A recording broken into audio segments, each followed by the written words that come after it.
The massive doors of the War Council chamber slid open with a deep hum that echoed through the crystalline halls of Zentara Prime. Inside the Grand Chamber, 12 figures sat around a floating table made of pure energy, their forms casting strange shadows on the walls. Each figure was different from the next, representing the most powerful species in the United Coalition of Worlds. The air itself seemed heavy with the weight of desperation and fear. General Zethkar leaned forward in his chair, his reptilian scales catching the light as his yellow eyes burned with frustration. His species had ruled 3 star systems before, joining the coalition, and his pride was wounded by their current situation. Next to him sat General Vexhala, her crystalline body refracting light into rainbow patterns that danced across the table. She spoke in musical tones that translated through the chamber systems into words the others could understand. "We have lost another system," Vexhala announced, her voice like wind chimes in a storm. "The Vex Empire has taken the Kepler sector. In just 2 weeks. Their biomechanical warriors are unlike anything we have faced before."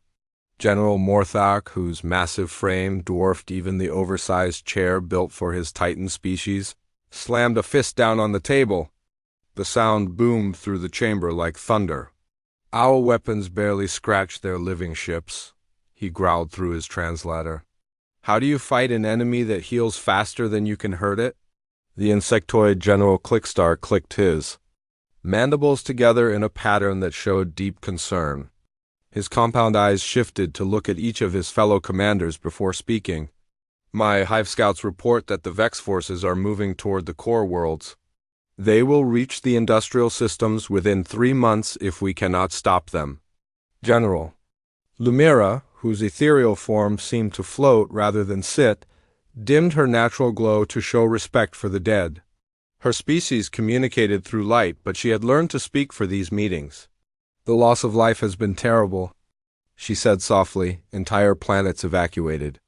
Billions of refugees fleeing toward the inner systems."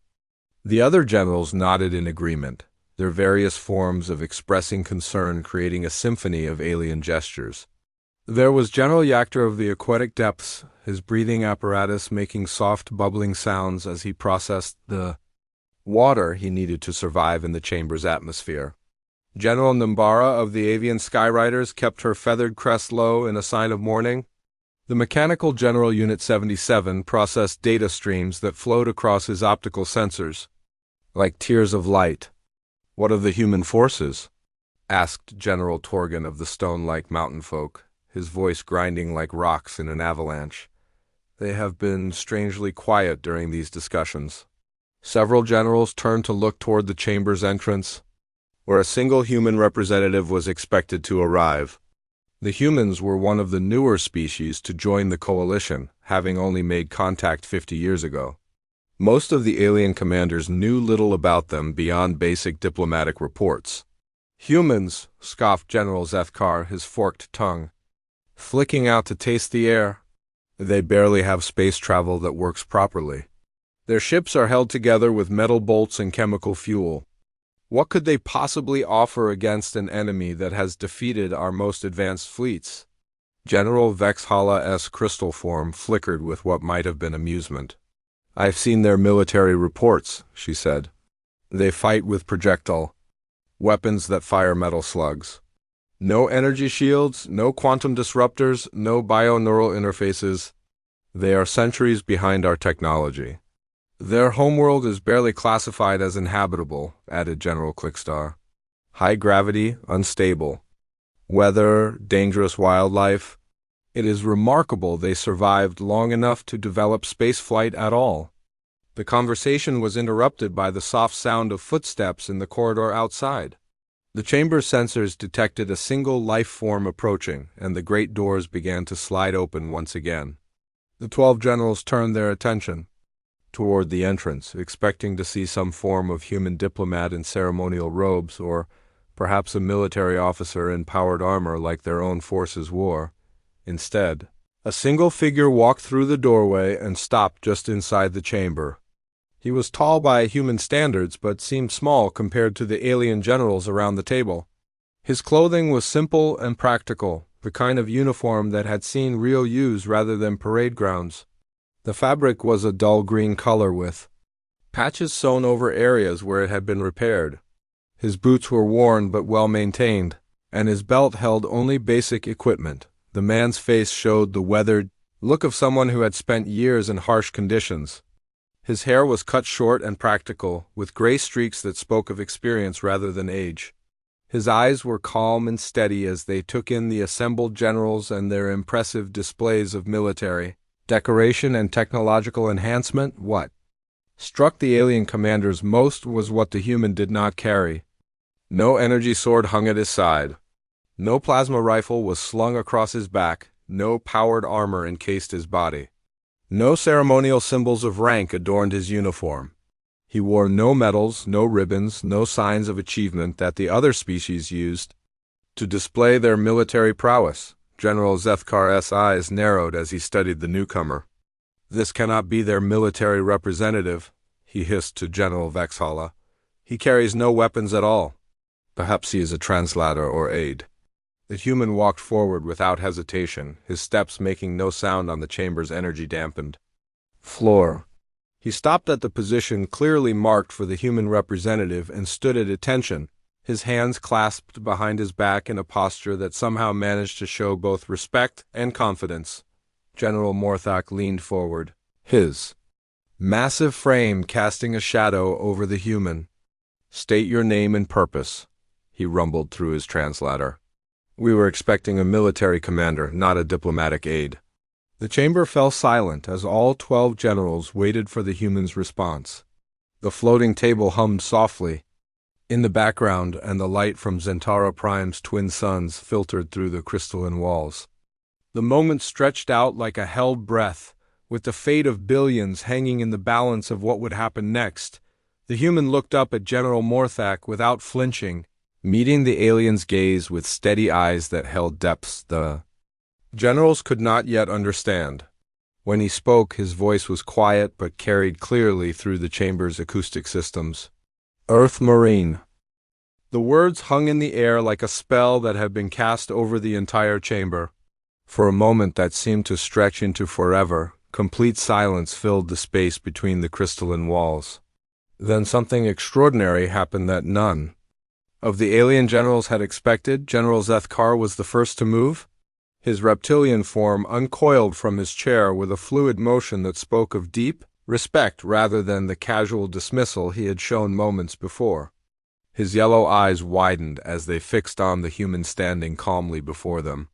The scales along his neck flattened against his skin in a gesture that his species reserved for encounters with legendary warriors.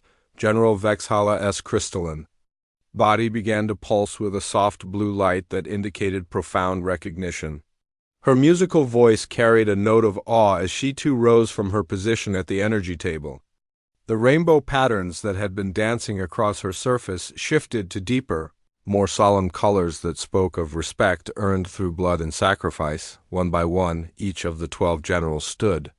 General Morthak's massive frame creaked as he pushed himself upright, his stone-like features showing an expression that the human had not seen before. The Titan's eyes, which had looked down on the Marine with casual interest, now held something that bordered on reverence. General Clickstar's compound eyes reflected the chamber's light as his insectoid form clicked to attention. His mandibles, which had been chattering with dismissive commentary, now held perfectly still in a pose that his species used to honor fallen heroes.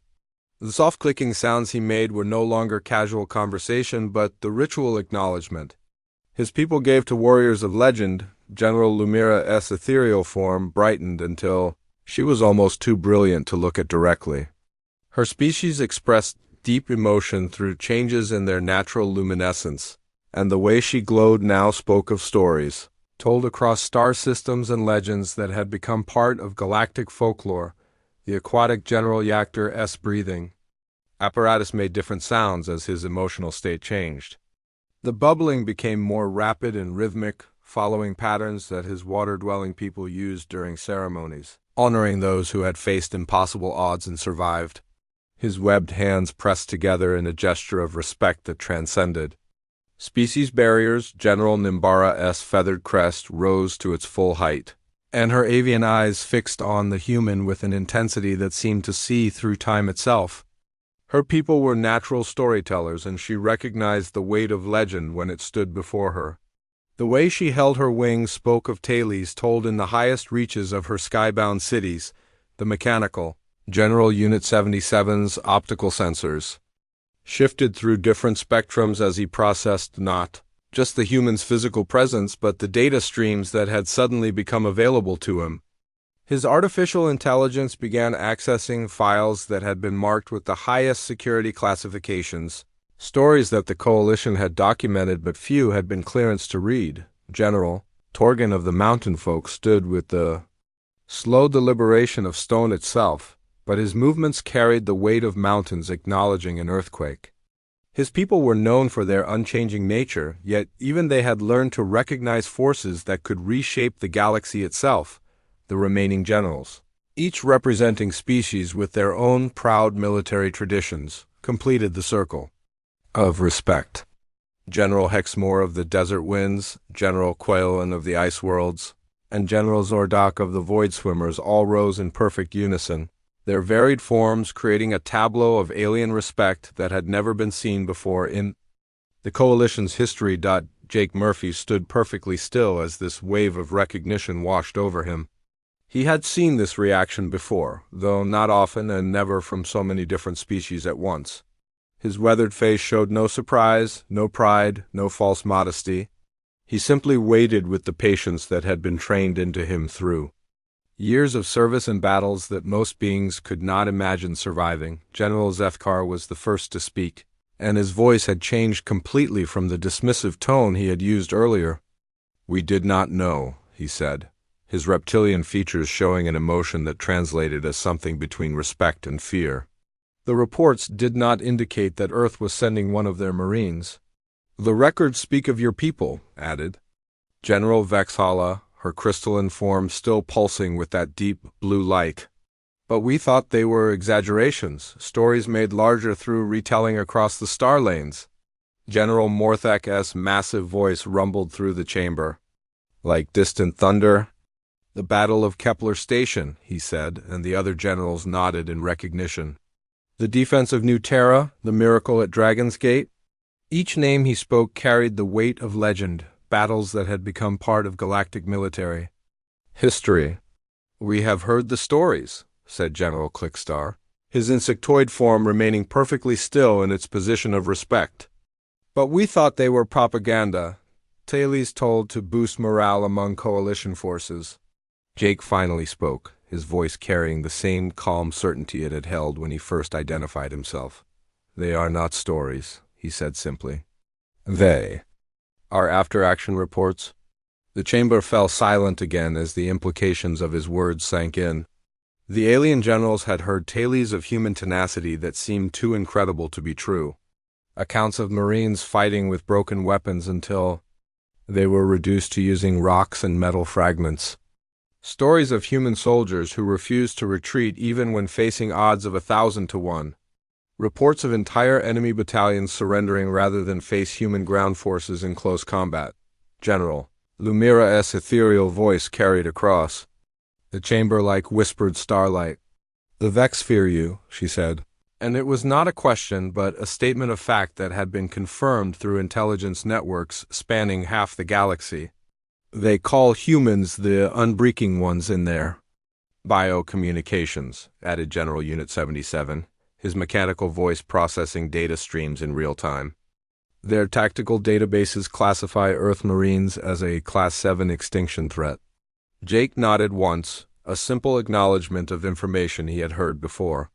"We know," he said. General Zethkar's forked tongue flicked out as he processed this revelation. His species had been classified as a Class 4 threat by the Vex, a rating that had filled them with pride. The idea that humans were considered 3 levels more dangerous than his own warrior people was both humbling and terrifying. "How many Marines has Earth committed to this war?" asked General Morthak, his voice carrying the weight of mountains. Shifting, Jake's answer was simple and delivered with the same calm confidence he had shown since entering the chamber. "1," he said. The 12 generals looked at each other, sharing glances that spoke of sudden understanding and the beginning of hope they had not felt since the war began. General Morthak was the first to break the silence that had settled over the chamber like a heavy blanket. His massive form leaned forward as he studied Jake with eyes that had seen countless battles across the galaxy. "Tell us about Kepler Station," he said, his voice carrying the rumble of distant storms. "We have heard fragments, pieces of the story that seem impossible even by our standards." Jake remained standing at attention, his hands still clasped behind his back. His weathered face showed no change in expression as he began to speak in that same calm voice that had already changed the atmosphere in the chamber. "Kepler Station was a mining facility on the edge of Coalition space," he said. "The Vex hit it with 3 bioships and ground forces numbering in the thousands." General Vexala's crystalline form pulsed with anticipation. "Our records show that the station's defenses were minimal," she said. "A handful of security guards and perhaps 50 Coalition personnel." 47, Jake corrected, "including Lieutenant Lisa Carter and her squad of 12 Marines." The alien generals exchanged glances that spoke of growing understanding. They had heard this name before, whispered in intelligence reports and spoken with reverence in military academies across dozens of worlds. Lisa Carter had become something of a legend herself, though few knew the complete story of what had happened at Kepler Station. "The station's main defenses failed within the first hour," Jake continued. "The Vex bioships adapted to our weapons faster than our computers could compensate. By the second day, Lieutenant Carter's Marines were the only thing standing between the Vex and complete control of the facility." General Clickstar's compound eyes reflected the chamber's light as he processed this information. His insectoid species understood hive warfare better than most, and the idea of third-in individuals holding off thousands of enemies went against everything his tactical training had taught him. "How is such a thing possible?" he asked, his mandibles clicking with confusion. Jake's expression shifted slightly, showing what might have been the ghost of a smile. "Lieutenant Carter ran out of ammunition on the 3rd day," he said. "So she ordered her Marines to make new weapons from whatever they could find in the station's maintenance areas." The chamber fell silent again as the alien commanders tried to process this information. General Yachter's breathing apparatus made soft bubbling sounds as he struggled with the concept. "Make weapons," he repeated slowly. "From maintenance supplies, improvised explosives from mining chemicals," Jake explained. "Projectile weapons built from hydraulic systems. Bladed weapons forged from metal plating and heated with industrial torches." He paused for a moment, his eyes focusing on something the aliens could not see. "On the 4th day, when they ran out of materials to make weapons, they kept fighting with their hands." General Zethkar's reptilian features showed an expression that his translator could not adequately convert to standard Coalition language.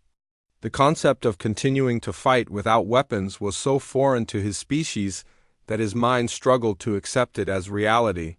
"They fought biomechanical warriors with their bare hands?" he asked. "For 6 days total," Jake confirmed.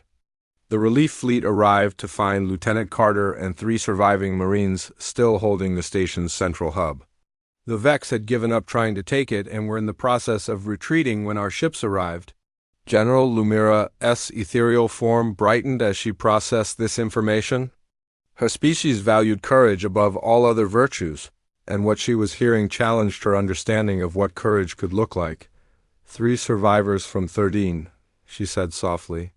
"And they were still fighting," Jake nodded once. "Lieutenant Carter died 2 days after the relief arrived," he said. "Her last words were reported as, 'Is the station secure?' When they told her yes, she said, 'Good,' and closed her eyes. The Mechanical General Unit 77's optical sensors shifted through several spectrums as he accessed classified files that had suddenly become available to his security clearance. The Vex casualties at Kepler Station numbered in the thousands," he reported in his artificial voice. 13 humans killed or wounded over 2,000 Vex bio-warriors. General Nimbara feathered crest rose to its full height as her avian mind grasped the implications. Her people were natural hunters who understood the concept of fighting against superior numbers, but what she was hearing went beyond tactics or strategy into something approaching the mythical. "This is why the Vex fear you," she said, and it was not a question. Kepler Station was not unique, Jake said, his voice maintaining that same calm certainty. Similar events have occurred at Dragon's Gate, New Terra, the Crimson Nebula, and dozens of other locations. General Torgan of the Mountain Folk stood like a statue carved from living stone, but his voice carried the weight of shifting earth when he spoke. "Tell us about Sergeant Paul Jackson," he said.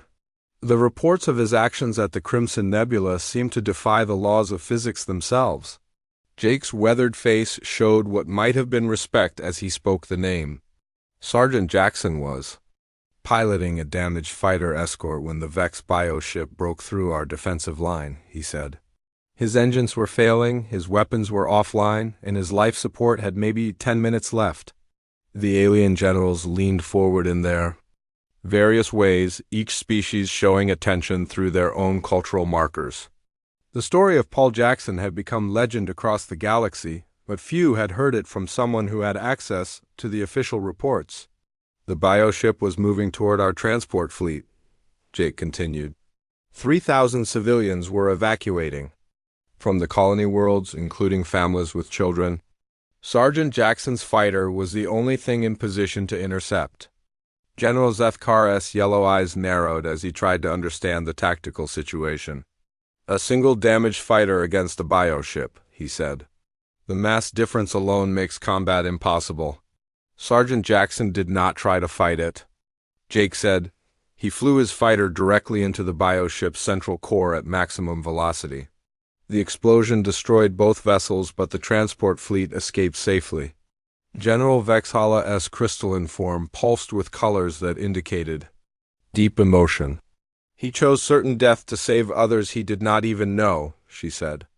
"That is what Marines do," Jake replied simply, the chamber filled with a different kind of silence now, one that spoke of understanding rather than confusion.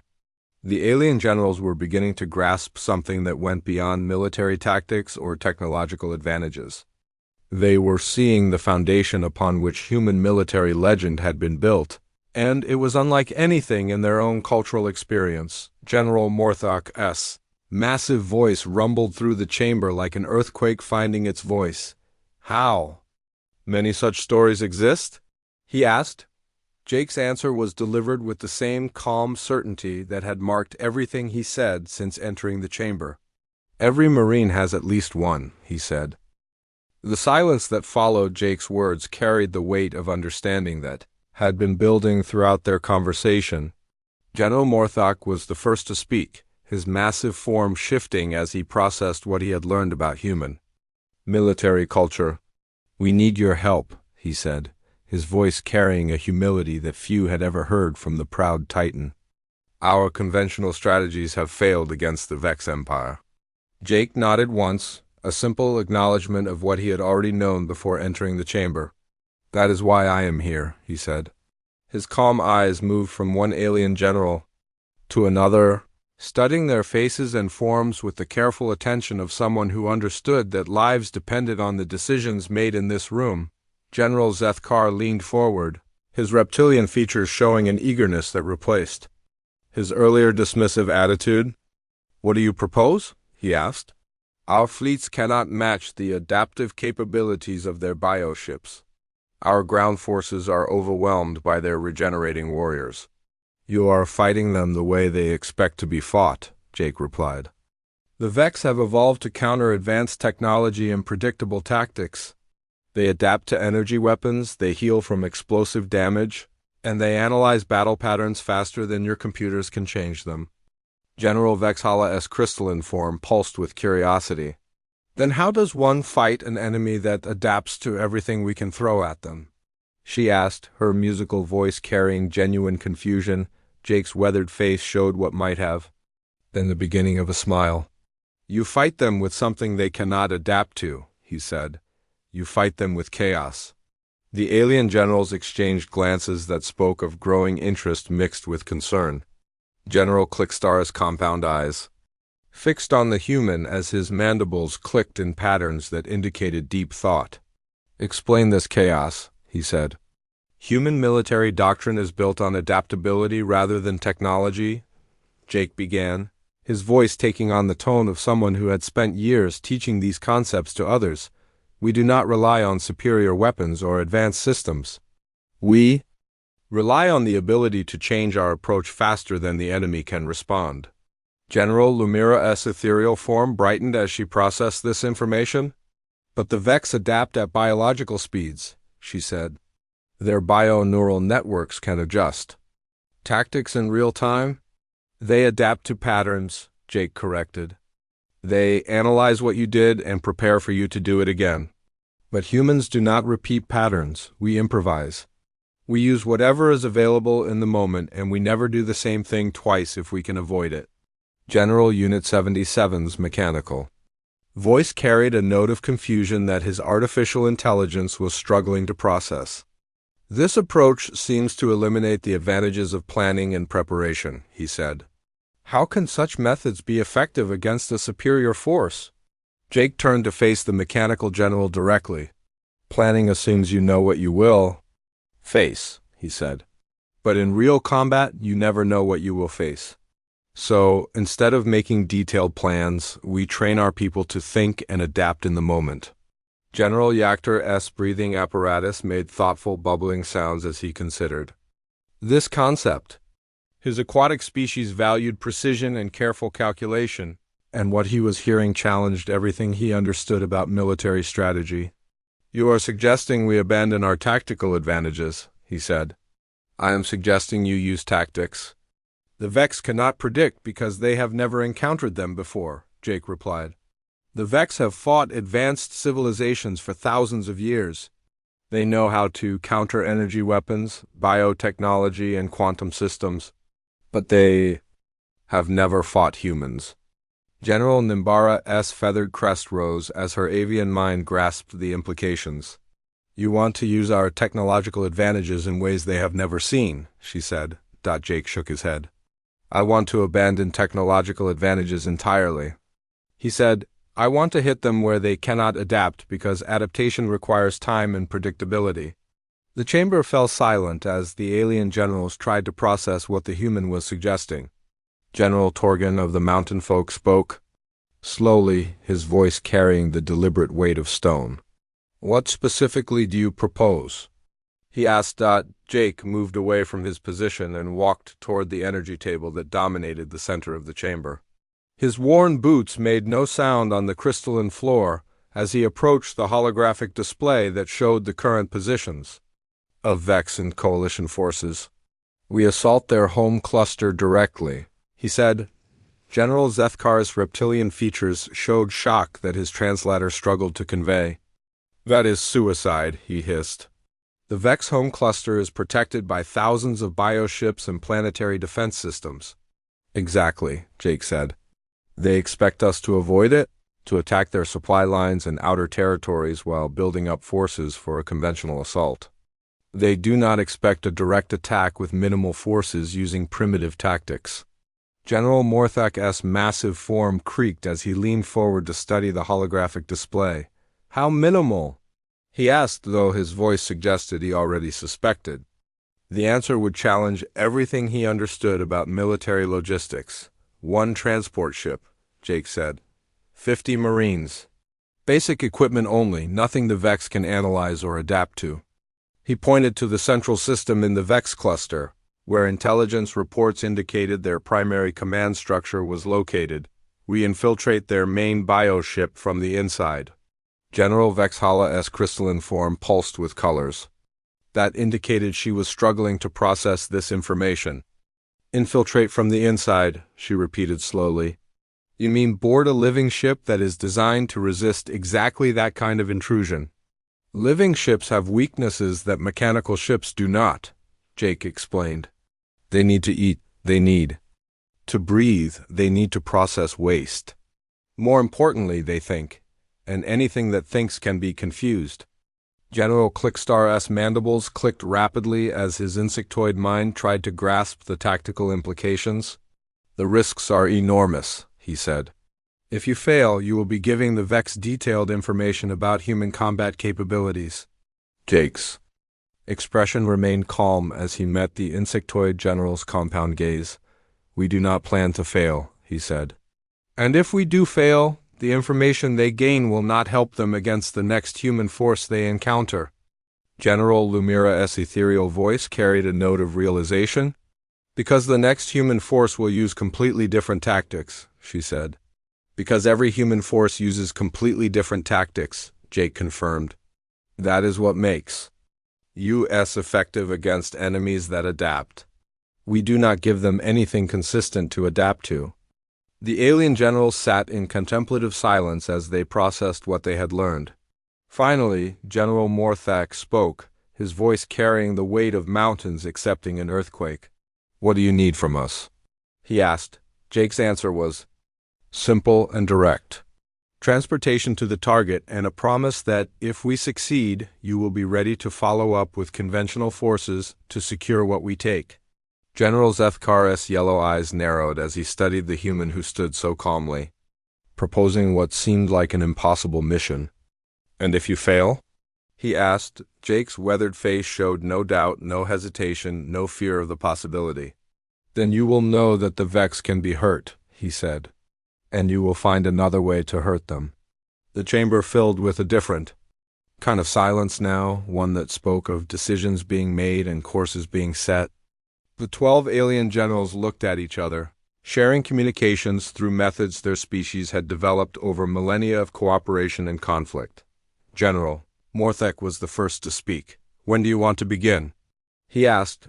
Jake's answer came without hesitation. "Now," he said. 3 days later, Jake stood in the cramped cargo bay of a Coalition transport ship as it dropped out of hyperspace at the edge of the Vex home cluster.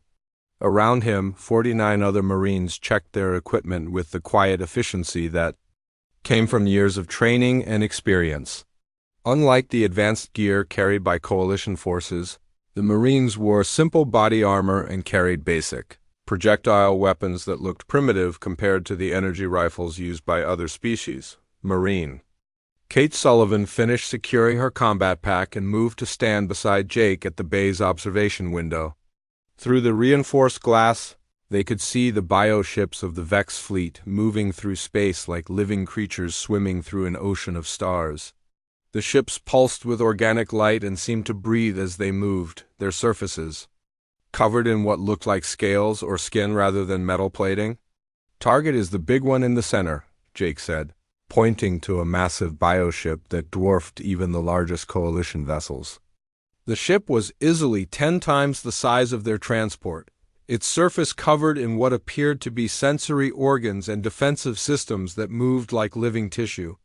"Intelligence reports indicate that is where their command structure is located." Corporal Mike Davis joined them at the window, his young face showing the calm determination that marked experienced Marines despite his age. "How do we get inside something that big without being detected?" he asked. Jake's weathered face showed what might have been satisfaction as he watched the Vex bioships moving through their formation. "We do not try to avoid detection," he said. "We let them capture us." The transport ship shuddered slightly as it began its approach toward the Vex fleet. The ship's captain, an alien from the depth species, had volunteered for what everyone knew was likely a one-way mission. His voice came through the communication system with the bubbling accent of his water-breathing people. "Vex ships are moving to intercept," he announced. "They will be in weapons range in approximately 10 minutes. Kate Sullivan checked her rifle one final time, though she knew it would be useless against the biomechanical armor of Vex warriors. "What happens after they capture us?" she asked.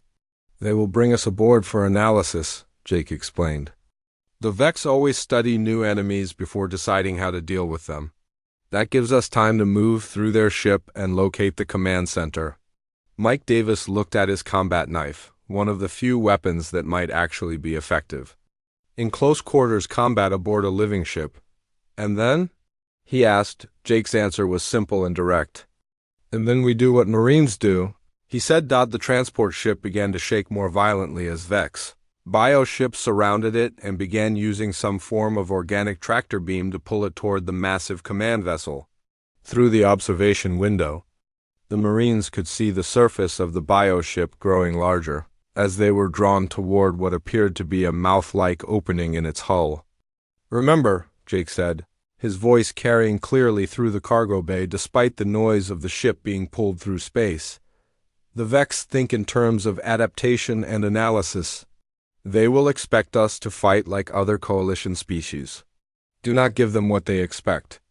The transport ship came to rest inside what could only be described as the stomach of the bioship.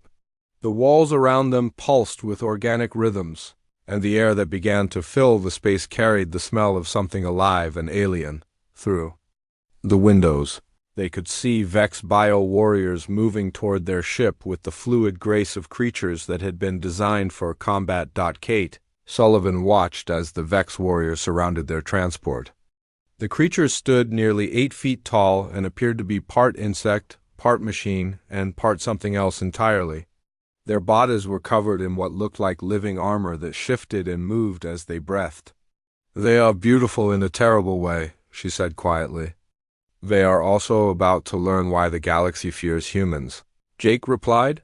The transport ship's cargo doors opened with a hiss of equalizing pressure. The Vex warriors moved forward with weapons that seemed to grow from their own bodies' energy. Weapons that pulsed with the same organic light as their ship. They clearly expected the humans to resist or surrender in the traditional ways that other species had shown. Instead, Jake stepped forward with his hands visible and empty, showing no weapons and no fear. "I am Marine Colonel Jake Murphy of Earth," he said in a clear voice that carried through the bioship's organic corridors. "I request an audience with your command authority." The Vex warriors stopped moving, their biomechanical features showing confusion that transcended species barriers. This was not the behavior they had been programmed to expect from captured enemies.